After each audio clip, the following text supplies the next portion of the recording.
Assalamualaikum warahmatullahi wabarakatuh. Alhamdulillahirabbil alamin. Wassalatu wassalamu ala habibina wa nabiyyina wa sayyidina wa maulana Muhammadin wa ala alihi wa ashabihi wa man tabi'ahum bi ihsan ila yaumiddin. Subhanaka la ilma lana illa ma 'allamtana innaka antal alimul hakim. Sama-sama kita muliakan, kita hormati para sesepuh, para ulama, para mudarisin dan mudarisat dan ketua DKM Masjid Ar-Ridha Kedaung Cinta. Tidak lupa juga untuk seluruh hadirin hadirat jamaah yang berada di masjid atau yang belum berada di luar masjid. Mudah-mudahan kita selalu dalam kesehatan, kelancaran dan juga ridho Allah Subhanahu wa taala, istiqomah dalam melaksanakan semua perintah-perintahnya dan menjauhi semua larangan-larangannya. Amin Allahumma amin. Sebelum kita memulai kajian kita pada kesempatan pagi yang mulia ini, terlebih dahulu kita sama-sama berdoa dan kita doakan bersama untuk Profesor Dr. Kiai Haji Amal Fathullah, salah satu pimpinan Kiai Gontor yang wafat kemarin pada 14 Rajab bulan 1. Beliau orang baik, orang yang sangat bermanfaat untuk umat Islam, masyarakat Indonesia khususnya. Kita doakan sebagai wujud kecintaan kita kepada orang-orang soleh, karena mencintai orang-orang soleh adalah satu hal yang sangat dianjurkan. Juga kita doakan guru-guru kita yang telah mendahului kita, mudah-mudahan beliau dan semuanya selalu dalam lindungan Allah, selalu dalam ridha Allah, selalu dalam ampunan dan juga rahmat ampunan dari Allah Subhanahu wa taala. Allahumma ighfir lahu warhamhu wa'afihi wa'fu anhu wa qina adzaban nar. Allahumma ighfir lahu warhamhu wa'afihi wa'fu anhu wa qina adzaban nar. Amin Allahumma amin ya rabbal alamin. Bapak Ibu yang berbahagia, kita insyaallah sekarang ini berada pada tanggal 15 Rajab. 15 Rajab. Jadi artinya kurang lebih sekitar 45 hari lagi kita akan masuk bulan Ramadan insyaallah. Mudah-mudahan Allah sampaikan usia kita pada bulan Ramadan ini. Maka oleh karena itu kembali mengulang dan mengingat kembali fikih puasa Ramadan kita bahas sekarang, yaitu berkaitan dengan hal itu. Tentunya kita bahas dalam bagian pertama. Mudah-mudahan ini sebagai bekal kita menghadapi bulan agung, bulan mulia, bulan yang betul-betul oleh baginda Rasulullah SAW, yaitu bulan Ramadan. Bismillahirrahmanirrahim. Qala al-musannif nafa'ana wa bi'ilmihi fi darin amin. Ta'rif as-siyam. Ta'rif as-siyam. As-siyam lughatan al-imsak. Jadi bahasa ini, puasa ini secara bahasa, kata para ulama ahli bahasa adalah menahan. Menahan apapun, mau menahan bicara, mau menahan makan, menahan tidak minum, apapun bentuknya menahan. Secara bahasa itu arti dari kata asyam. Karena puasa dalam bahasa Arab bisa saum, bisa siyam. Ini diantaranya kata para ulama berdasarkan diantaranya firman Allah dalam surah Maryam ayat 21. Allah berfirman, mungkin perkataan Sayyidah Maryam, faquli inni nadartu lirrahmani sawman falan ukallimal yawma insiya. Kata saum di sini adalah yaitu menahan untuk tidak berbicara. Disampaikan oleh Allah kepada Sayyidah Maryam. Maka secara bahasa puasa atau siyam atau saum itu adalah al-imsak, menahan. Sementara menurut istilah kata para ulama di antaranya al-Imam An-Nawawi dan al-Majmu' Syarah Hadza juga disampaikan oleh dalam kitab yang lain seperti Kifayatul Akhyar. Imam Nawawi mengatakan bahwa as-siyam istilah para ulama fikih imsakun makhsus an syai'in makhsus fi zamanin makhsus min syakhsin makhsus. Jadi berpuasa itu adalah menahan secara khusus. Kenapa menahan secara khusus? Karena menahan yang dimaksudkan adalah menahan dari semua yang membatalkan puasa. Tidak menahan dari bicara, tidak ada masalah. Tapi dari yang membatalkan puasa yang menurut para ulama imsakun 'anil mufattirah. Boleh kita baca 'anil muftirah, yang membatalkan puasa. Mulai dari makan dan minum sengaja atau berhubungan badan. Maka sebutkan menahan secara khusus. Kemudian Kemudian an syai'in makhsus, dari hal-hal yang juga khusus, dari hal yang membatalkan puasa. Kemudian juga menahannya hanya pada waktu tertentu, yaitu di bulan tertentu, pada waktu yang fi zamanin makhsus, pada waktu yang tertentu, mulai dari terbit fajar sampai terbenam matahari di bulan Ramadan. Ini khususnya untuk puasa Ramadan di bulan Ramadan. Min syakhsin makhsus, dari orang tertentu, karena tidak semua orang wajib puasa. Ada orang yang tidak wajib puasa, misalnya anak kecil yang belum balik, orang yang sedang bepergian misalnya, orang yang sedang sakit, yang sakitnya ini adalah melelahkannya atau memberatkan. Oleh karena itu maka definisi puasa sekali lagi adalah imsakul makhsus, menahan secara khusus, an syai'in makhsus, dari sesuatu yang khusus, fi zamanin makhsus, pada waktu yang khusus tertentu, min syakhsin makhsus, dari orang yang tertentu. Apa sekarang hukum puasa dari bulan Ramadan? Nah, ini para ulama sepakat, maka ummah sepakat ala anna shauma syahri Ramadan fardun wajib wa ruknun min arkanil Islam. Puasa Ramadan hukumnya wajib. Jangan lupa baliknya, kita jaga betul kewajiban. Maka anak-anak kita yang sudah balik, perintahkan oleh kita untuk berpuasa. Karena ketika anak itu sudah balik, sudah haid bagi wanita atau mimpi basah bagi laki-laki, maka itu dianggap sudah balik. Dan ketika dia sudah balik, maka terkena taklif, terkena kewajiban. Di antaranya terkena kewajiban untuk berpuasa di bulan Ramadan. Kalau tidak, berdosa. Tapi kalau anak belum balik, maka tidak berdosa. Maka oleh karena itu kita latih dari sekarang. Meskipun anak kita belum balik, kita latih. Kalau sudah balik, tekankan lagi. Nah, ayo kamu harus sholat, kamu harus puasa, itu kewajiban. Kalau tidak, kamu berdosa, karena kamu sudah wajib, sudah balik. Di antara dalilnya firman Allah Subhanahu wa taala dalam surah Al-Baqarah, ya ayyuhalladzina amanu kutiba 'alaikumusiyam kama kutiba 'alal ladzina min qablikum la'allakum tattaqun. Hai orang yang beriman, telah diwajibkan puasa. Kata para ulama, as-siyam di sini menggunakan al-bulan. Jelasnya puasa tertentu, ulama ma'rifah. Maksudnya apa? Maksudnya telah diwajibkan puasa di bulan Ramadan. Dengan dalil ayat berikutnya, Allah Subhanahu wa taala berfirman, "Faman syahida minkumus syahra falyasum." Siapa yang bertemu dengan bulan Ramadan, maka harus berpuasa. Falyasum. Kata para ulama ahli bahasa, ahli usul fikih, ini merupakan min asalib al-wujub, al-ijab, bentuk wajib. Kenapa bentuk wajib? Karena fi'il mudhari' diawali dengan lamul amri, falyasum, maka wajib dia berpuasa. Maka dari ayat inilah para ulama kemudian mengambil kesimpulan bahwa puasa di bulan Ramadan bagi yang memenuhi persyaratan hukumnya adalah wajib. Adapun sunnah Rasulullah SAW, di antaranya hadis riwayat Imam Bukhari Muslim dari Ibnu Umar, Rasulullah SAW bersabda, "Buniyal Islam 'ala khams." Islam dibangun di atas 5 pondasi. Apa yang pertama? Syahadati an la ilaha illallah wa anna Muhammadar Rasulullah. Yaitu bersyahadat, kesaksian tidak Tuhan yang layak dan patut disembah kecuali Allah dan Nabi Muhammad utusan Allah. Yang kedua, wa iqamis shalah, mendirikan shalat. Alhamdulillah, baru ini. Yang ketiga, wa ita'i zakat, mengeluarkan zakat bagi yang memang memenuhi persyaratannya. Yang keempat, wal hajj, nah laksanakan ibadah haji.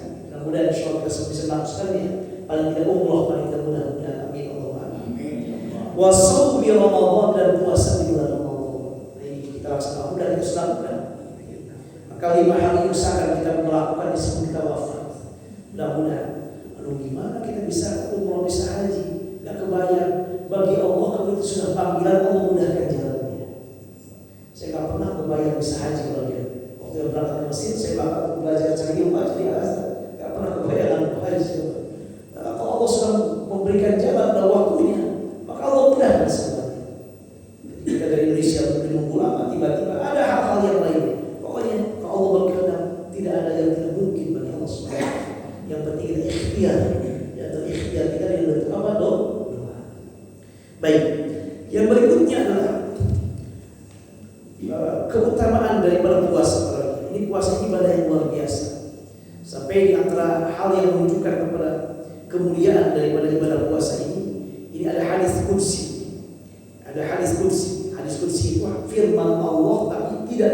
dalam Al-Quran, ada yang dalam hadis, namanya hadis Qudsi. Qudsi itu suci. Karena ini yang disampaikannya bukan sabda Rasulullah SAW, tapi firman Allah. Tapi bahasanya, redaksinya dari Nabi Muhammad SAW. Dalam hadis dari Imam Bukhari Muslim dalam Sahihnya, Rasulullah SAW bersabda, "Qala Allah Ta'ala," Allah berfirman. Jadi ada firman Allah yang tidak dalam Al-Quran, ada namanya hadis Qudsi. Hadis Qudsi. Allah berfirman, "Kullu amal ibni Adam lahu illa siyam." Semua amal manusia, perbuatan kebaikan manusia lahu bagi manusia itu sendiri, untuk dia pahalanya, untuk manusia yang melaksanakannya. Illa siyam, kecuali puasa. Apa kata Allah? Fa innahu li wa ana ajzi bihi. Puasa itu khusus untuk aku, kata Allah, dan aku yang akan memberikan pahala untuknya. Padahal kita tahu sholat kita siapa yang memberikan pahala? Allah. Apakah ada yang memberikan pahala selain Allah? Tidak ada. Tapi Allah mengkhususkan saking utamanya puasa sampai Allah mengatakan semua amal yang dilakukan manusia untuk dia kecuali puasa untuk aku. Bukan berarti Allah perlu puasa kita, tidak. Tapi menunjukkan agungnya puasa sampai dikhususkan.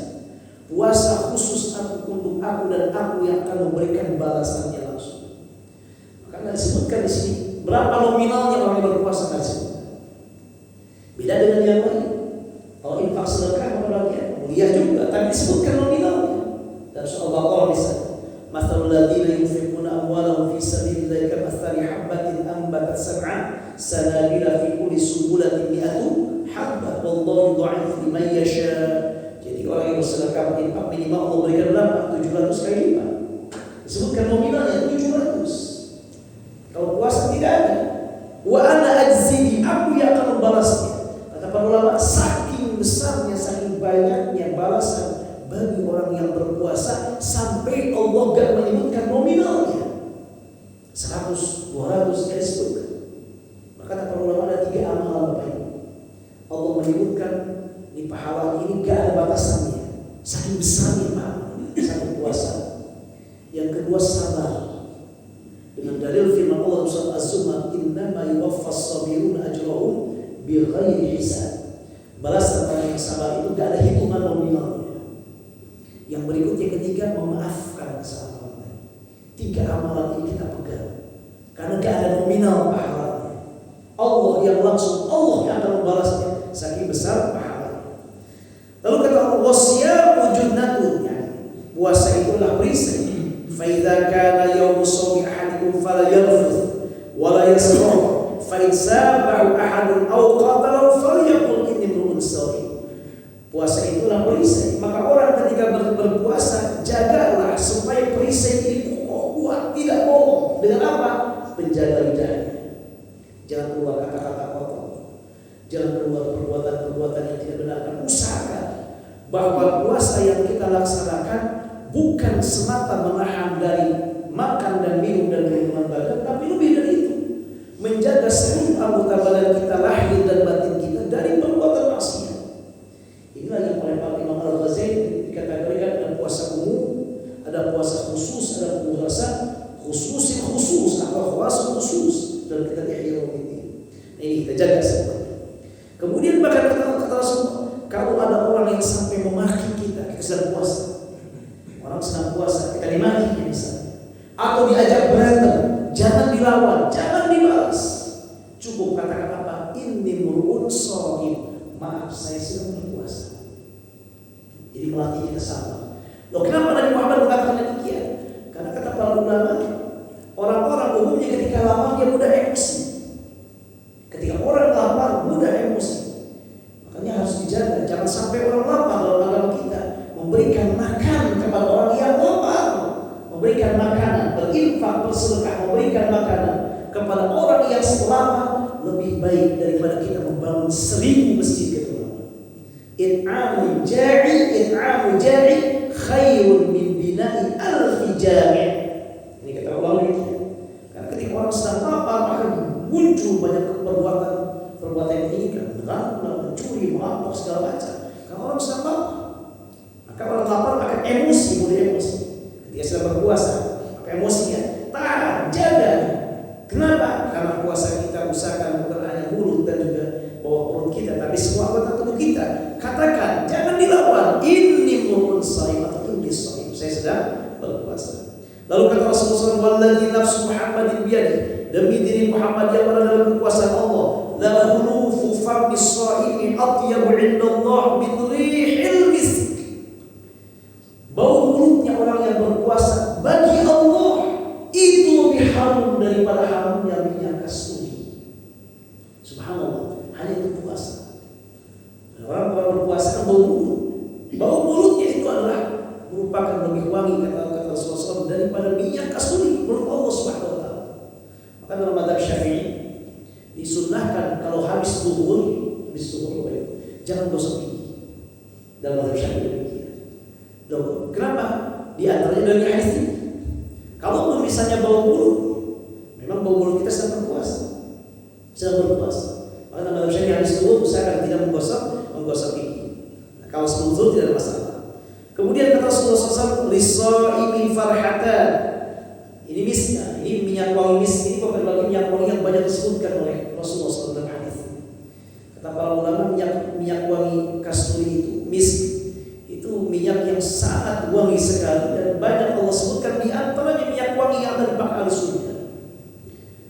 Lis-shaimi farhatan, orang yang berpuasa dan berbahagia, farah yafrahu man idza aftara wa farih wa idza laqiya rabbahu farih. Ada dua kebahagiaan, satu ketika nanti berbuka puasa atau pas Idul Fitri, yang kedua ketika bertemu dengan Allah Subhanahu wa taala, kita siap meraih pahala yang sangat banyak. Ini luar biasa.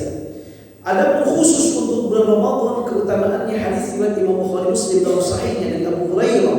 Rasulullah SAW bersabda, "Man shoma Ramadan imanan wa ihtisaban, ghufira lahu ma taqaddama min dhanbi, wa man qama lailatal qadri imanan wa ihtisaban, ghufira lahu ma taqaddama min dhanbi, wa man qama Ramadan imanan wa ihtisaban, ghufira lahu ma taqaddama min dhanbi."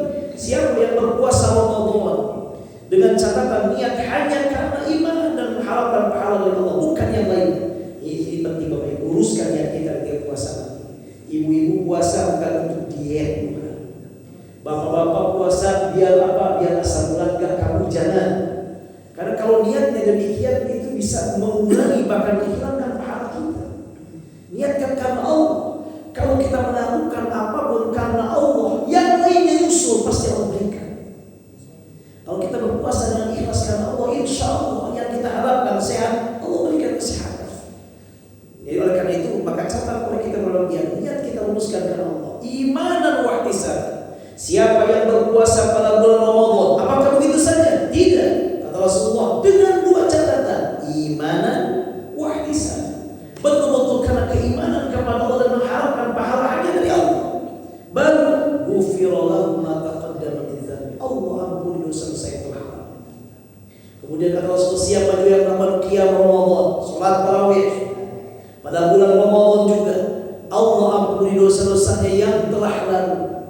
Makanya Ramadan ini membuat dia kembali untuk betul-betul beribadah.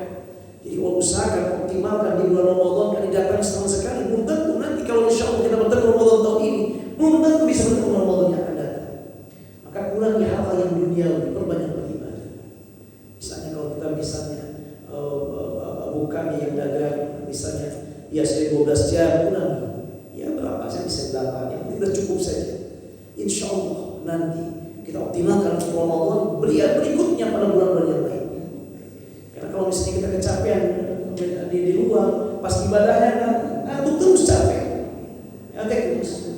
Cuma godaannya pas Ramadan itu sebanyak-banyaknya dulu. Nah ini godaannya. Nah, kalau saya kasih simbang pokoknya Ramadan ini rizki kita apa? Rizki adalah untuk beribadah. Yang paling penting juga, tapi tidak terlalu berlebihan. Makanya kita lihat para ulama dahulu kala, misalnya Imam Syafi'i sampai sekarang masih azan di Kairo Ramadan itu semua konsep untuk apa? Untuk ibadah. Misalnya baca sholat tarawih, kemudian juga Quran. Kalau Quran di mana? Quran. Ramadan adalah bulan Al-Quran. Baca Quran. Bagaimana saya nggak paham arti? Nggak apa-apa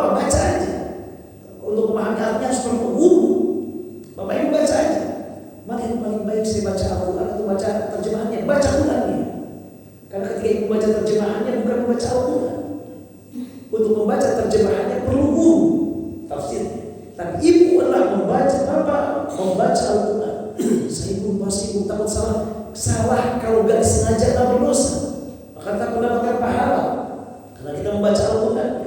Yang tidak boleh kalau kita sudah paham membaca Al-Quran, kalau kita sengaja salah membacanya jadi masalah. Makanya Al-Quran Masjid Al-Azhar misalnya, atau di mana-mana, bahkan Masjid Nabawi, Masjid Al-Quran. Sampai Imam Syafi'i mengkhatamkan Al-Quran berapa kali? 60 kali sama Allah. Itu di luar sholat, belum di dalam sholat. Karena para ulama biasa mengkhatamkan Al-Quran di dalam sholat. Bahkan Imam Nawawi dalam kitabnya ada Muhammadul Quran, dalam kitab beliau menjelaskan bahwa di antara waktu yang paling afdol untuk membaca mengkhatamkan Al-Quran kapan? Di dalam sholat. Para ulama lomba demikian. Diusahakan dalam ibadah, perbanyak ibadah.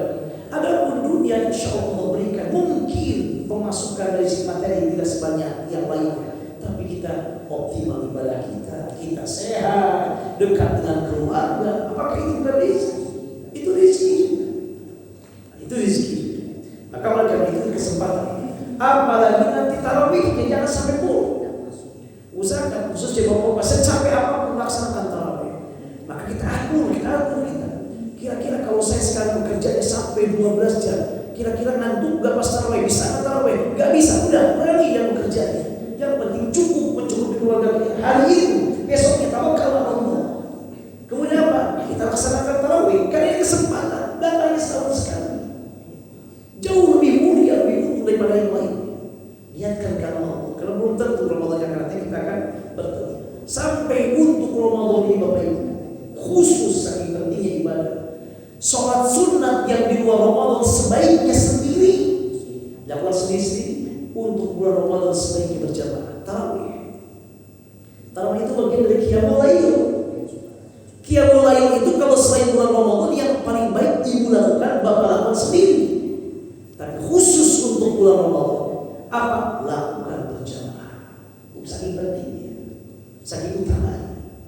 Kemudian sholat witir pada waktu yang selain Ramadan sebaiknya sendiri sebaiknya. Khusus bulan Ramadan sebaiknya berjamaah. Maka dalam madzhab Syafi'i misalnya, sholat witir habis malam ke-15 sampai ke akhir Ramadan disunatkan ada apa? Disunatkan ada qunut. Saking kekhususan, gak ada yang lain kecuali di bulan Ramadan. Saking agungnya bulan Ramadan. Jadi kalau kita hitung coba, saking Allah ilmunya kita memberikan kesempatan diskon luar biasa untuk pahala sunnah dilipatkan dari menjadi wajib, yang wajib dilipat gandakan 70 kali lipat di bulan Ramadan ini. Sampai kalau kita lihat semua waktu di bulan Ramadan itu ibadah. Siangnya apa kita lakukan? Puasa. Kemudian malamnya sholat. Puasa, sholat. Demikian. Maka sungguh sangat disayangkan kalau orang yang kuat berpuasa, wajib dia berpuasa, tapi tidak berpuasa. Mau dosa besar. Seandainya bapak bagi misalnya yang punya warung makan, ya usahakan Ramadan tidak buka dulu untuk siang hari, malamnya aja. Bagaimana untuk kehebatan Allah yang berikan rezeki bagi kita? Cari yang lain dulu khusus untuk Ramadan. Kenapa? Jangan menjadi sejembatan, jadi pelantara kita untuk berbuat maksiat untuk orang lain. Kalau seandainya warung kita nggak dibuka, orang nggak akan buka puasa, paling tidak di warung kita. Nah, kita memberikan jalan demikian, maka itu sama dengan memberikan jalan orang berbuat maksiat. Kita usahakan jalan demikian. Udah kita target kita hidup kita ini sekarang akhirat. Kita disaksikan zaman sekarang udah banyak hal yang di luar nalar kita, banjir susah itu. Kemudian juga zilzal perang di mana-mana. Udah kehidupan demikian akhir zaman. Makanya kita siapkan sekarang. Dunia udah kita lalui. Dunia tidak lebih dari makan yang kita makan saat ini, yang kita pakai itu saja. Sisanya kita tinggalkan. Adapun akhirat, ibadah yang kita kerjakan itu dunia dan akhirat. Maka Ramadan itu adalah membentuk kita agar kita ingat dengan ibadah tadi. Siangnya ibadah, malamnya ibadah, menjelang subuhnya ibadah juga sahur. Semua dilakukan. Sebab subhanallah, ibadah terus demikian. Buka puasanya berbagi bagi yang ada, berbagi dengan makna berbuka puasa, semua ibadah. Kemudian yang berikutnya adalah Rasulullah SAW juga mengatakan, saking agungnya bulan Ramadan, idza kana awwal lailah min syahr Ramadan, ini hadis riwayat Imam Tirmidzi dalam sunannya dengan sanad sahih dari Abu Hurairah, idza kana awwal lailah min syahr Ramadan sufilat syayatin wa marrat jin wal ghuliqat abwabun nar falam yuftah minha bab wa futihat abwabul jannah. Pada bulan Ramadan begitu awal Ramadan tiba, apa kata Rasulullah SAW? Allah ikat syaitan, Allah ikat jin. Apa maksudnya Allah mengikat syaitan? Syaitan ikat pada bulan Ramadan. Para ulama mempunyai beberapa penafsiran. Yang pertama mengatakan dalam arti hakiki, bima'nahul hakiki. Jadi setan diikat. Lalu bagaimana yang terjadi? Kok banyak orang maksiat, berbuat maksiat? Bukankah setan diikat? Kenapa terjadi berbuat maksiat? Para ulama mengatakan sumber maksiat bukan hanya setan. Godaan yang menggoda manusia untuk bermaksiat bukan hanya setan. Setan di antaranya. Ada juga yang lain dari hawa nafsu dari diri kita. Fa'alhamaha fujuraha wa taqwaha. Atau inna nafsa la'ammaratun bisu. Allah menciptakan dalam diri kita itu dua potensi. Ngajak baik, ngajak tidak baik. Hawa nafsu dari diri kita, bukan dari setan, dari diri kita memang demikian. Maka ketika seandainya pendapat tadi para ulama mengatakan yang dimaksud setan diikat dalam pengertian hakiki, semua setan diikat.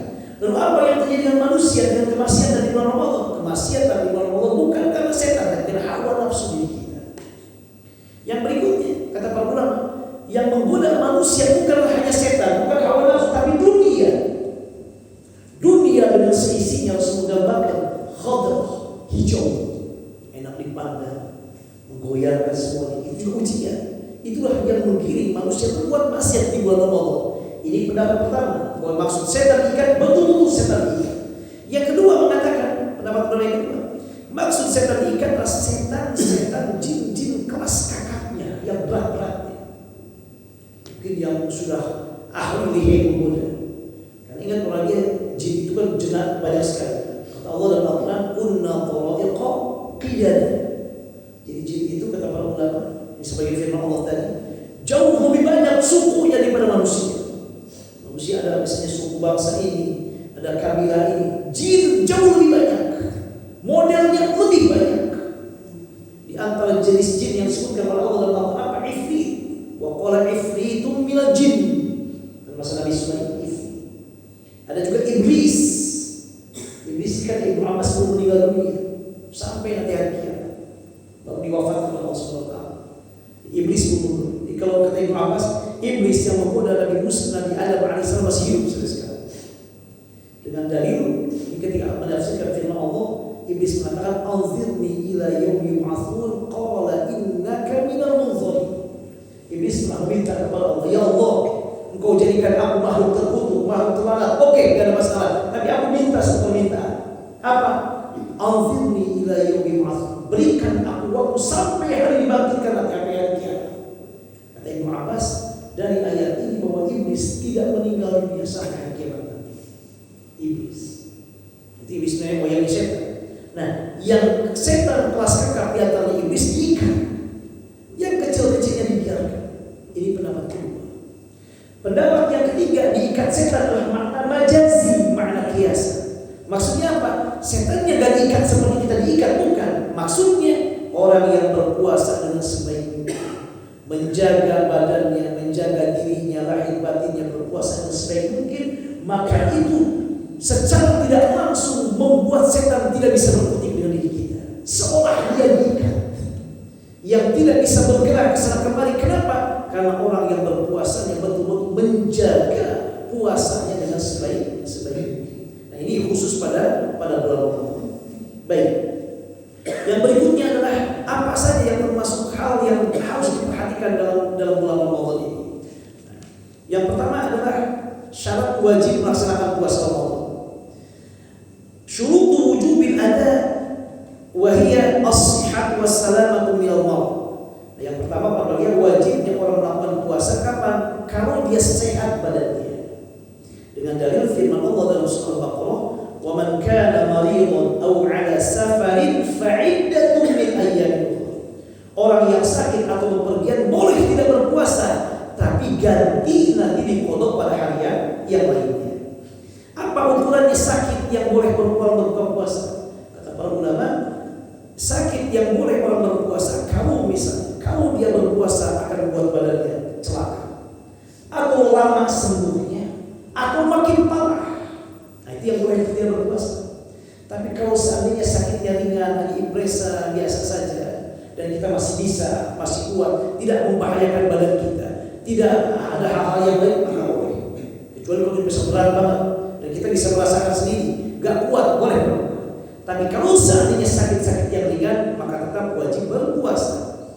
Yang berikutnya adalah khuluwul mar'ah min al-haid wan nifas. Ini tidak ada haid dan nifas bagi wanita. Kalau seandainya wanita haid atau nifas, maka tidak wajib berpuasa. Bahkan bukan hanya tidak wajib, tidak sah puasanya. Misalnya ada seorang ibu, seorang wanita, dia tidak haid, tidak nifas, sah puasa.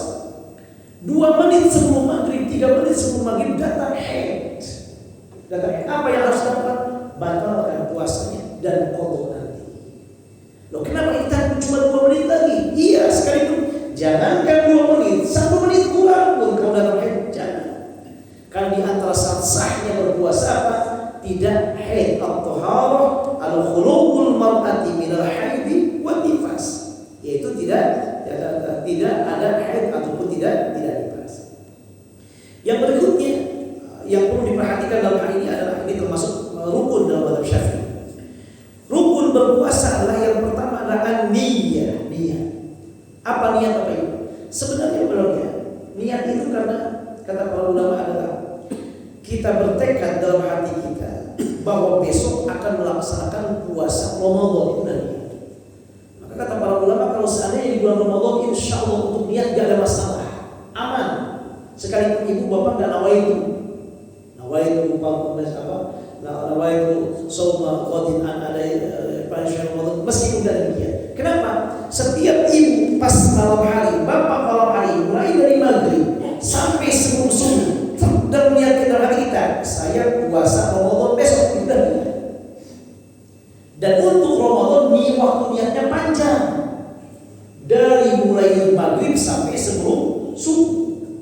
Kecuali satu keadaan yang memang dia gak niat. Kapan? Kalau dia tidur sebelum maghrib, bangun sesudah subuh, nah itu gak ada niat.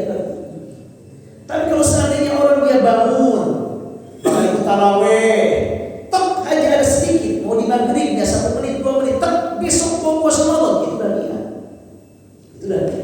Maka untuk niat Ramadan insya Allah aman sebenarnya. Nah kecuali kalau yang lainnya dalam mazhab Syafi'i, misalnya sholat atau wudu, waktunya sebentar, waktu niatnya wudu pas mencuci muka.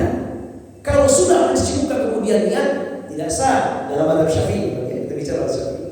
Untuk puasa Ramadan niatnya panjang, dari mulai maghrib sampai subuh, sebelum subuh.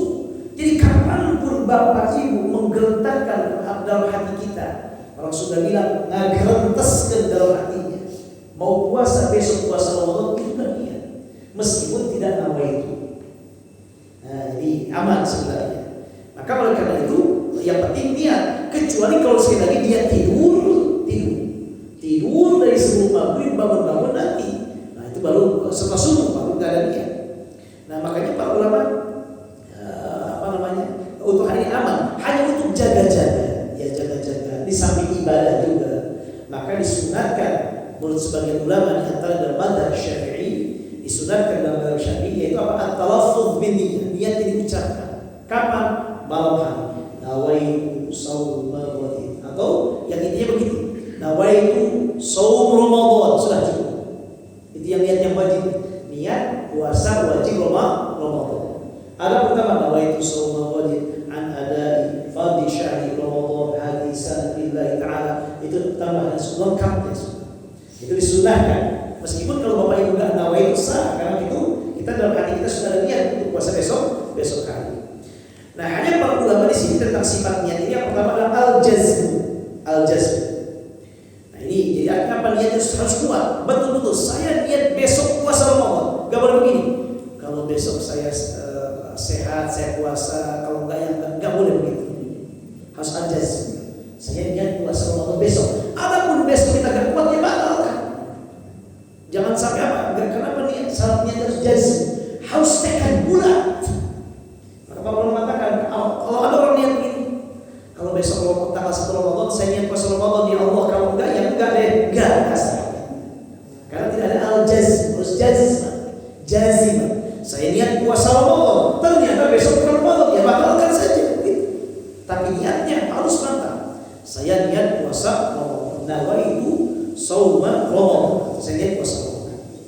Kemudian yang berikutnya at-ta'yin, harus ditentukan jenisnya untuk puasa Ramadan. Gak boleh begini, saya niat puasa. Puasa apa? Puasa aja, gak boleh. Tentukan puasa apa? Ramadan. Tentukan puasa apa? Qadha. Kecuali kalau puasa sunnah mutlak misalnya, boleh gitu. Saya niat puasa aja cukup. Tapi kalau seandainya untuk yang puasa wajib, tentukan at-ta'yin. Saya niat puasa Ramadan cukup. Kemudian yang berikutnya adalah apa dalilnya, apa harus ditentukan. Sabda Rasulullah SAW dalam hadis dari Bukhari Muslim, wa innama likulli imri'in ma nawa. Segala sesuatu tergantung apa yang diniatkan. Maka dalam niat ini perlukan apa? Yang pertama, tekad bulat, kita niat puasa Ramadan. Yang kedua, tentukan jenis puasanya. Puasa Ramadan, puasa qadha misalnya. Baik. Yang berikutnya yaitu tabyidun niyyah. Niat ini malam hari di ujung bulan. Apa juga maksud malam hari? Niat untuk puasa wajib. Puasa wajib di antaranya Ramadan harus dilaksanakan malam hari, mulai dari maghrib sampai sebelum subuh. Kenapa begitu? Nah, ini pendapat jumhur ulama, mazhab Maliki, mazhab Syafi'i dan Hambali, ila anna tabyid an-niyyah fi shaum Ramadan wa ghairihi al-shaum wajib syartun fi sihhati shaum. Merupakan syarat sahnya puasa. Jadi harus ditentukan malam hari. Dalilnya apa? Dalilnya hadis riwayat Imam Abu Dawud dengan sanad sahih dalam sunatnya, Rasulullah SAW bersabda, "Man lam yubayyit as-siyam min al-laili fala siyama lahu." Siapa yang tidak berniat puasa di malam hari, maka tidak sah puasanya. Ini menjumhur ulama mazhab Maliki, Syafi'i dan Hambali. Maka malam hari kita lihat. Ya, tadi pokoknya dibetikkan dalam hati kita akan puasa Ramadan besok hari. Maka kalau di masjid begini, kalau di masjid tradisinya begini, niat itu biasanya dilakukan pas buka puasa. Kan kalau udah buka puasa udah maghrib, udah waktu niat. Allahu Akbar, Allahu Akbar, Allahu Akbar, Allahu Akbar, maghrib. Nah, kita kan buka puasa nih. Pas buka puasa, misalnya atau sebelum buka puasa, nggak apa-apa, langsung misalnya sambil minum, Allahumma laka sumtu wa bika amantu wa zakatu, langsung nawaitu shauma ghadin an ada'i fatiha Ramadan billahi ta'ala. Cukup, bisa juga. Kenapa? Karena dengan masuknya waktu maghrib udah malam, dan itu waktu untuk boleh berniat. Baik, ini dimayat sebagai mazhab Maliki, Syafi'i dan Hambali, kecuali menurut mazhab Hanafi. Wa dhahaba al-Hanafiyyah ila annahu la yushtaratu tabyid an-niyyah fi Ramadan wala fi an-nadhr. Falau lam yanwi bil-laili hatta asba ajza'at an-niyyah ma bainahu wa bain az-zawal. Kata mazhab Hanafi, enggak. Puasa Ramadan tidak harus niatnya malam hari. Boleh pagi hari. Yang penting sebelum zuhur tiba. Ini mazhab Hanafi. Ini mazhab Hanafi mengatakan kalau ada orang bisa tidur dari malam-malam, dia tidur terus, gak niat itu. Bangun-bangun habis subuh. Atau bangun-bangun jam 8 pagi misalnya. Dia belum niat waktu malam hari. Kata mazhab Hanafi, udah niat aja pas pagi hari. Yang penting niatnya sebelum zuhur. Saya niat puasa Ramadan, tapi jangan sahur, jangan. Udah selesai sahur. Jangan jam 8 sahur dulu baru niat. Gak ada. Sahur udah selesai. Niat aja. Niat untuk puasa kapan? Sebelum zuhur, qabla zawal, ya juz. Menurut mazhab Hanafi. Di mazhab Hanafi boleh. Untuk puasa wajib niatnya batasnya apa? Gak harus malam hari, boleh sampai pagi hari, yang penting sebelum zuhur. Kalau sudah zuhur gak boleh, bukan waktunya untuk berniat lagi. Ini mazhab Hanafi. Ini penjelasan. Kemudian yang berikutnya, adapun untuk puasa fi shaumil nafil, puasa sunnah ini luas hukumnya. Para ulama jumhur ulama termasuk dalam mazhab Syafi'i sekalipun. Jumhur ulama mazhab Hanafi, mazhab Syafi'i, mazhab Hambali mengatakan bahwa untuk puasa sunnah kalau dia Bapak Ibu yang berbahagia boleh niatnya pas pagi hari sebelum zuhur. Bisa begini, hari Senin sekarang. Tadi malam nggak ada niat puasa, tiba-tiba jam 8, aduh ini belum makan apa-apa, nggak lapar juga. Saya mau puasa ya Allah, saya niat puasa Senin, puasa sunnah Senin sah. Karena untuk puasa sunnah, jumhur ulama termasuk mazhab Syafi'i di dalamnya, boleh niatnya tidak malam hari, boleh niatnya pagi hari, yang penting sebelum zuhur. Tapi dengan catatan belum makan apa-apa itu. Bapak belum makan apa-apa. Jangan sampai jam 6-nya udah kupat 3 piring, bubur ayam 2 mangkok. Udah begitu jam 8 mau puasa deh, enggak. Kecuali satu keadaan, satu keadaan dia pagi-pagi mau makan berapa pun banyak, lalu niat puasa, sah puasanya. Bagi siapa? Orang yang sudah biasa puasa tersebut. Misalnya orang rutin Senin Kamis terus. Tiba-tiba pas suatu hari Senin pas hari Senin, dia biasa Senin Kamis. Pas hari Senin datang Senin, dia makan bubur segala macam pagi-paginya. Tiba-tiba pas Senin sekarang. Nah, untuk orang ini karena beliau biasa berpuasa, boleh setelah makan bubur 5 mangkok langsung niat puasa Senin sah. Kenapa? Ini biasa puasa. Bukan yang beda yang jalan puasa. Kalau jalan puasa, habis makan nggak boleh. Untuk yang biasa puasa. Lalu ada satu masalah begini, jika puasa niat puasa sunnah, bapak puasa sunnah dan niat tiba-tiba, misalnya jam 2 pas lapar-laparnya ada yang ngirim apa? Ada yang ngirim cincau, es cincau. Warna hijau lagi, waduh, langsung haus-hausnya. Ini puasa sunnah nih, bukan puasa wajib, puasa sunnah. Boleh tidak Bapak Ibu membatalkan puasanya? Jumhur ulama, bukan jumhur ulama, sebagian ulama, mazhab Syafi'i dan mazhab Hambali mengatakan boleh. Karena puasanya puasa sunnah. Tapi kalau puasa wajib tidak boleh. Ibu sedang mengqadha puasa. Mengqadha puasa, puasanya wajib atau sunnah? Kalau puasa wajib, mengqadha puasa Ramadan wajib. Jam 9 tiba-tiba lapar, qadanya nanti aja dah, sekarang aja, enggak boleh. Karena ini hukumnya puasa wajib. Untuk puasa sunnah dalam mazhab Syafi'i boleh kita berbuka. Tapi dalam mazhab Hanafi dan mazhab Maliki tidak boleh berbuka. Sekalipun puasa sunnah. Orang yang sedang puasa sunnah tiba-tiba jam 7, jam 8, pokoknya belum maghrib dia batalkan, bukan karena uzur, bukan karena sakit, karena haus saja dia batalkan.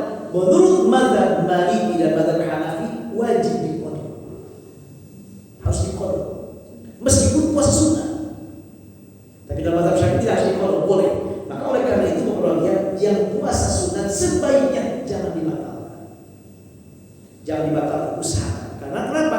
Karena mazhab yang lain, mazhab Hanafi mengatakan kalau dibatalkan harus mengqadha. Kenapa? Apa dalilnya? Allah berfirman wala tubtilu a'malakum. Jangan kalian membatalkan amal ibadah kalian yang sudah dilakukan. Kita sudah melakukan ibadah puasa, jangan dibatalkan. Dengan apa? Dengan berbuka puasa. Maka teruskan sampai akhir waktunya. Kecuali mazhab Syafi'i enggak apa-apa. Ya ibu ambil aja, bapak ambil mazhab Syafi'i aja enggak apa-apa. Kalau memang sudah kuat. Cuma repotnya besoknya enggak kuat juga. Akhirnya tidak puasa sunnah akhir. Nah, ini diusahakan dalam puasa ini sunnah kita tidak membatalkannya. Jadi sekali lagi puasa sunnah, kapan niatnya? Niatnya tidak harus malam hari. Boleh malam hari sampai pagi hari sebelum zuhur, dengan catatan kita belum makan minum apapun juga, kecuali untuk satu keadaan. Orang yang biasa puasa sunnah, dia boleh setelah makan dan minum kemudian dia berniat puasa. Kalau dia lupa, hari itu adalah hari yang biasa dia berpuasanya. Nah, kemudian yang berikutnya adalah tajdidun niyyah li kulli yaum. Apakah niat harus tiap malam? Ada perbedaan pendapat para ulama. Jumhur Syafi'i dan Hambali mengatakan anna kulla yawmin min Ramadan yaftaqiru ila niyyah. Falau nawa fi awwal lailatin min Ramadan shawm syahr kullihi lam tasih hadhihi niyyah fi ghairi yawmil awwal. Nah ini jumhur ulama mengatakan mazhab Hanafi, mazhab Syafi'i dan mazhab Hambali mengatakan bahwa niat puasa Ramadan harus tiap malam. Harus tiap malam. Malam pertama untuk satu, besok niat lagi terus sampai selesai. Maka tidak boleh menurut mayoritas ulama di antaranya mazhab Syafi'i, tidak boleh kita berniat puasa Ramadan satu malam untuk 1 bulan penuh. Ya Allah, dia malam pertama, ya Allah saya niat puasa Ramadan untuk 1 bulan penuh dah. Menurut jumhur ulama tidak boleh. Termasuk mazhab Syafi'i. Loh kenapa? Karena setiap malamnya dari bulan Ramadan, setiap harinya dari bulan Ramadan ibadah yang bersendiri, ibadah yang berdiri sendiri, ibadah mustaqillah berdiri sendiri. Maka tidak boleh digabungkan. Ini menurut pendapat mayoritas ulama. Kecuali menurut mazhab Maliki. Mazhab Maliki mengatakan tujzi'u bi niyatin wahidatin li jami'i syahr ma lam yafsahha. Kata-kata mazhab Maliki, boleh orang untuk ketika berniat puasa Ramadan satu niat untuk 1 bulan penuh, gak apa-apa menurut mazhab Maliki. Kenapa? Dalilnya keumuman sabda Rasulullah SAW, wa inna malikulli mri'in ma nawa. Semua tergantung yang diniatkan untuk 1 bulan, jangan 1 bulan. Menurut mazhab Maliki.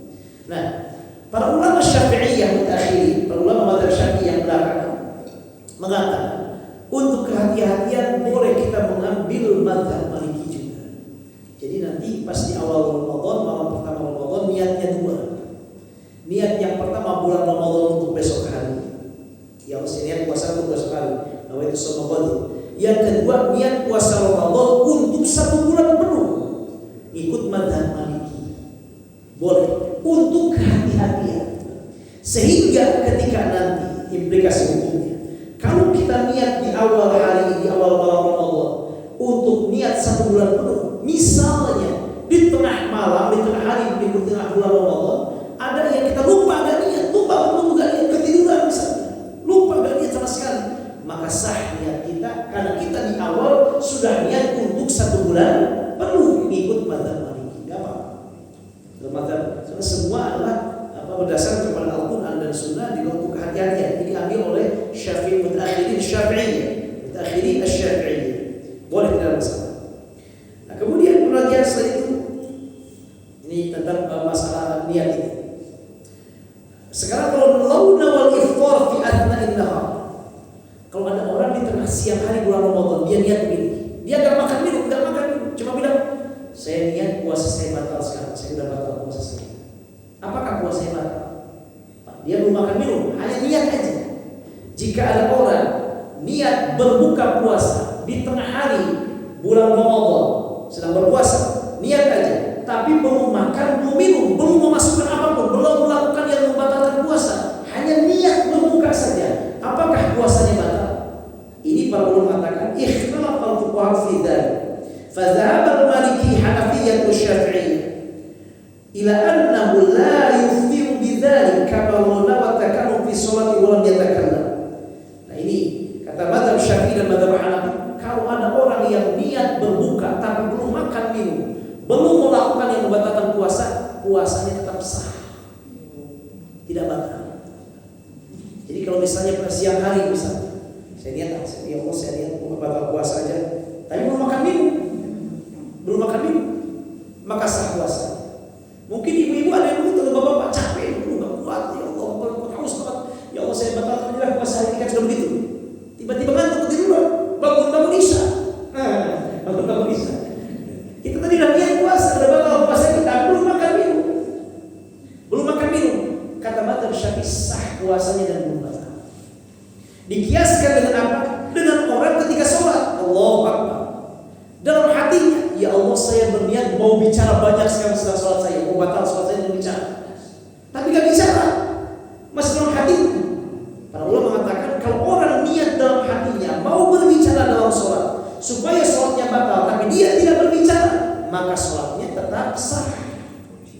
Kenapa? Kan dia baru niat, belum mengeluarkan kata-kata. Tapi kalau seandainya sudah mengeluarkan kata-kata, baru batal. Kalau kata-kata dia belum mengeluarkan kata, maka pun demikian.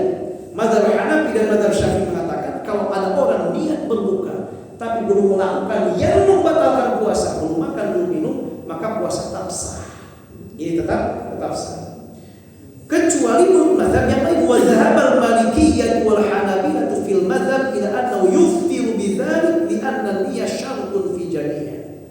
Nah, ini sementara mazhab Maliki dan mazhab Hambali mengatakan kalau ada orang yang niat berbuka dalam hati meskipun belum makan dan belum minum, batal puasanya. Batal puasanya. Mungkin kita bisa terapkan mazhab ini Bapak Ibu ketika Bapak Ibu di mobil. Datang waktu maghrib. Enggak ada makanan, enggak ada impor juga. Enggak ada air, enggak ada kurma, enggak ada apa-apa juga. Gimana membatalkannya? Sedang di mobil, yang di bis atau di kereta atau kita di atas mobil, di jalan tol, enggak mungkin berhenti tabrak orang. Apa yang kita lakukan? Ambil mazhab ini. Enggak perlu begini kita menjilat-jilat kaca mobil, enggak usah.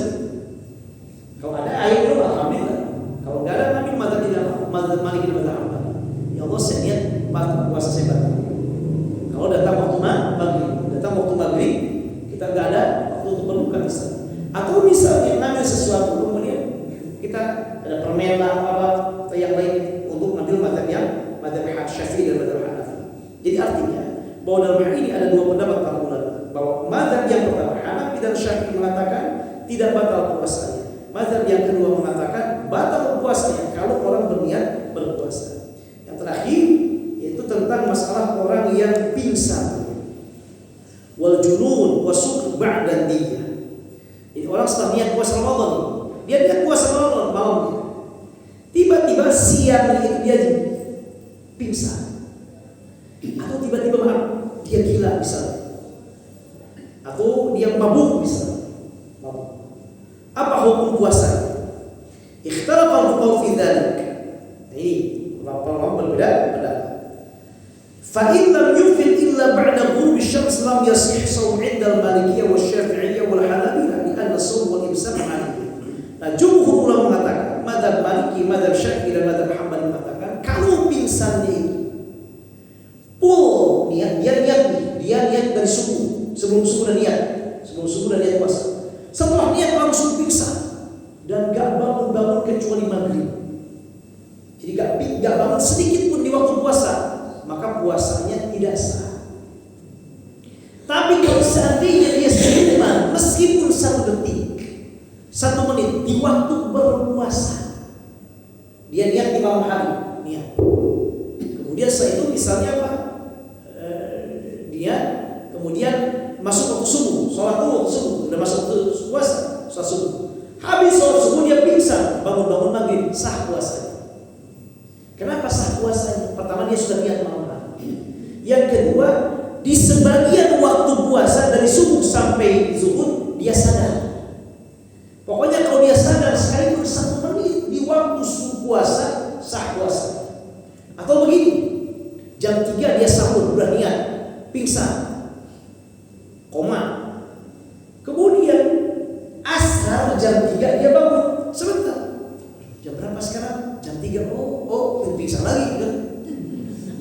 Bangun berapa? Maghrib, sah puasanya. Sah puasanya. Untung dia bangun sebentar untuk mensahkan puasanya. Sah puasanya. Jadi sekali lagi jumhur ulama termasuk di antaranya itu mazhab Syafi'i, Hanafi, Maliki dan Hambali mengatakan yang orang yang sudah berniat puasa, yang pingsan atau mabuk atau misalnya gila, dia kemudian gak ingat sama-sama, gak sadar, dia tidak sah puasanya kalau pingsannya itu, komanya itu semua waktu puasa, gak bangun-bangun. Tapi kalau dia bangun, dia ingat meskipun 1 menit, 1 detik di waktu berpuasa, maka sah puasanya. Nah, ini berlaku untuk siapa? Untuk yang pingsan, untuk yang koma, mau dioperasi misalnya. Udah, kalau mau dioperasi nanti koma dulu. Udah bakal lagi apa? Operasinya nanti habis subuh aja, habis subuh. Ya, habis subuh dia operasi pingsan. Gak ingat apa-apa. Kemudian bangun operasi apa? Selesai operasinya apa? Bisa isya, sah puasanya. Kenapa? Karena dia di sebagian waktu puasa masih hidup, nggak maksudnya masih sadar, subuh tadi. Jadi yang tidak sah itu kalau dari pas malam hari belum subuh udah pingsan, sampai maghrib. Kalau dia pingsannya sehari semalam, gak niat sama sekali, gak sah puasa. Karena niat puasa termasuk di antara rukun berpuasa yang harus dilakukan oleh orang yang berpuasa. Ini keluarga kita sudah sampai kepada bab niat. Nanti insyaallah kita lanjutkan kepada hal-hal yang lain yaitu yang membatalkan puasa dan sunat-sunat berpuasa insyaallah. Mari kita diskusikan, kalau yang perlu kita diskusikan baik menyangkut tema atau luar tema, kita diskusikan bersama. Wallahu a'lam bishawab. Wassallallahu alaihi wa alihi wasallam. Alhamdulillahirabbil alamin. Silakan Bapak Ibu kalau ada yang diskusikan. Baik, terima kasih Pak Ustaz untuk membeberkan semua tentang niat puasa kita. Semoga apa yang disampaikan tadi menambah wawasan dan pengetahuan kita dalam niat berpuasa. Untuk itu kami persilakan kepada Bapak Ibu yang ingin bertanya. Kita berikan waktu kurang lebih sampai di jam 6 lewat sesuai kebenaran dari Bapak sekalian. Kemudian sebelumnya kami informasikan bahwa Masjid Al-Rida akan melaksanakan donor darah sebelum masuk di Ramadan nanti. Kepada Bapak Ibu yang ingin mendonorkan darahnya untuk memeriksa kesehatannya nanti, kami persilakan menghubungi panitia dan pengurus DKM. Silakan para Bapak Ibu yang bertanya, waktu kami persilakan.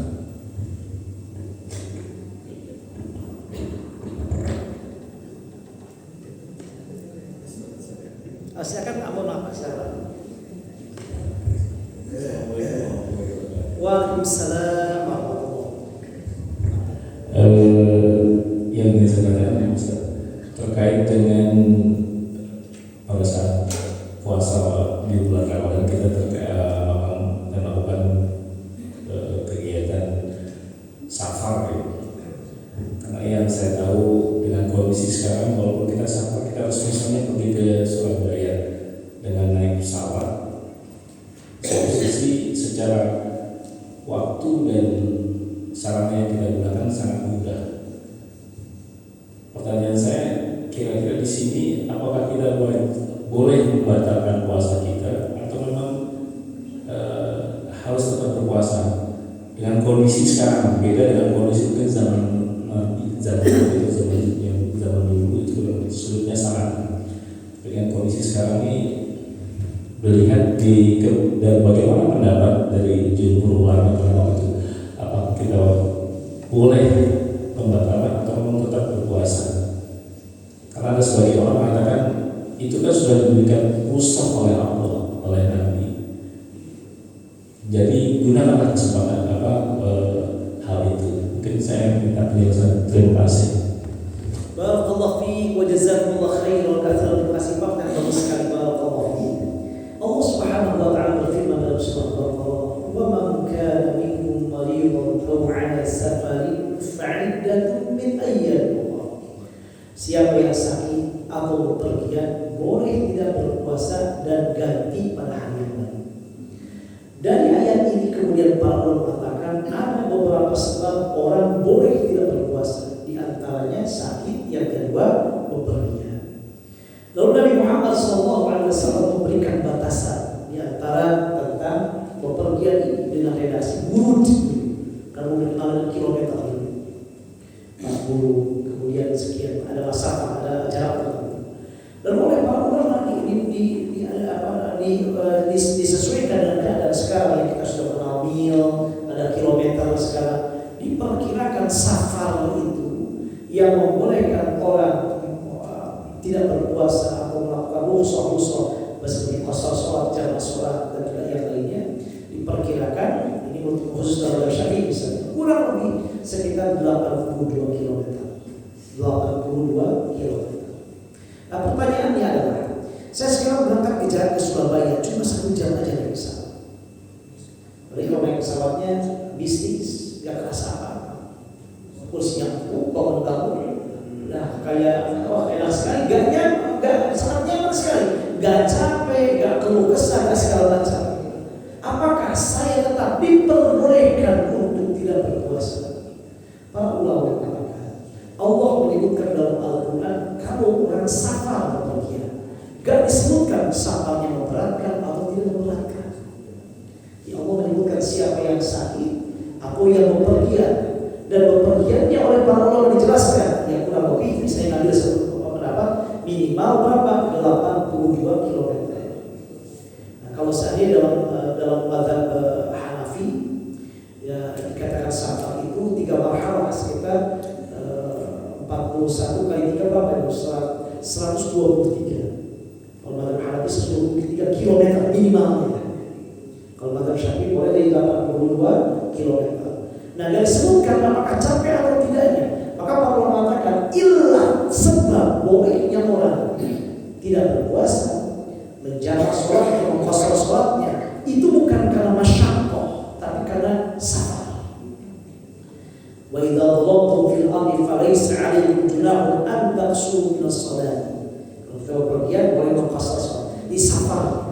Maka oleh karena itu baik safarnya enak atau tidak enak, capek atau tidak capek, selama memenuhi jarak tadi, boleh kita mengambil rukhsah, boleh kita tidak berpuasa. Jadi misalnya Bapak Ibu berangkat ke Surabaya naik pesawat cuma 1 jam saja, nggak capek, nyaman, boleh nggak Bapak Ibu tidak berpuasa? Boleh, karena Ibu memenuhi persyaratan bepergian. Apa persyaratan bepergiannya? 1, yaitu bepergiannya apa? Jaraknya tadi lebih dari 80 km, Surabaya 500 km lebih, sudah memenuhi. Hanya nanti ada tambahan kalau kita ikut mazhab Syafi'i. Pendapat tambahan dari mazhab Syafi'i, safar yang boleh tidak berpuasa ada tambahan syaratnya. Bapak Ibu berangkatnya harus sebelum subuh, sebelum masuk waktu untuk puasa. Jadi misalnya kita berangkat nih, waktu puasa kapan? Dari subuh sampai maghrib. Safar ini boleh kita jadikan sebagai sebab tidak bolehnya kita tidak Jumatan, bolehnya kita tidak puasa, boleh juga kita menjamak qasar. Kalau ada tambahan dalam mazhab Syafi'i, Bapak Ibu berangkatnya sebelum mulai waktu puasa, sebelum masuk subuh. Jadi sebelum subuh dah keluar dari rumah, meskipun sudah dari dahulu, sampai pas Jumat datang subuh gak apa-apa. Yang penting sebelum subuh dah keluar rumah. Yang penting sebelum subuh dah keluar rumah. Baru nyampe Uin Ciputat, udah datang subuh gak ada masalah. Yang penting udah keluar rumah, udah keluar rumah. Tapi mazhab yang lain, mazhab Hanafi bisa enggak apa-apa. Meskipun kita keluarnya di subuh, yang penting memenuhi perjalanan tadi. Nah, jadi artinya boleh. Nah, pertanyaan berikutnya adalah mana yang paling baik kalau kita bepergian? Apakah Bapak Ibu yang paling baik berpuasa atau yang paling baik adalah tidak berpuasa? Ada perbedaan antara jumhur ulama di antara mazhab Syafi'i mengatakan yang paling baik bagi orang yang bepergian, kalau bepergian itu tidak memberatkan dirinya, dia masih bisa buat puasa, tidak ada masalah, maka puasa lebih baik. Dengan dalil Allah berfirman dalam surah Al-Baqarah, wa antasumu khairun lakum. Kamu berpuasa lebih baik bagi kamu. Kalau seandainya kita bepergian, saya gak capek, gak apa-apa. Kalau saya puasa kuat, maka yang paling baik apa? Puasa atau tidak? Yang paling baik puasa. Boleh nggak saya tidak berpuasa? Saya nggak capek? Boleh, dengan syarat yang tadi. Tapi yang paling baik kalau kita nggak capek, nggak berat, puasa yang paling baik dan dari wa tasumu khairun. Jadi oleh karena itu, maka bepergian merupakan ilah bolehnya orang tidak berpuasa. Baik bepergian itu capek atau tidak, memberatkan atau tidak memberatkan, ada masyaqqah atau tidak ada masyaqqah, selama Bapak Ibu bepergian dengan jarak yang tadi, ditambah dalam mazhab Syafi'i berangkatnya sebelum subuh, Bapak Ibu boleh tidak berpuasa dengan sebab bepergian. Nah, mana yang paling baik? Yang paling baik kalau seandainya saya kalau berpuasa tidak memberatkan badan saya, yang paling baik Bapak Ibu berpuasa. Tapi kalau seandainya sedang bepergian capek, Allah sebarang kita segala macam yang membuat kita tidak nyaman atau bahkan sakit, maka yang paling baik kita berbuka. Nah, tapi tetap asalnya tetap boleh berbuka puasa bagi yang bepergian dengan syarat-syarat yang tadi. Demikian Pak. Wallahu a'lam bishawab. Ada lagi ibu-ibu yang ingin bertanya? Siapa silakan. Waalaikumsalam warahmatullahi wabarakatuh.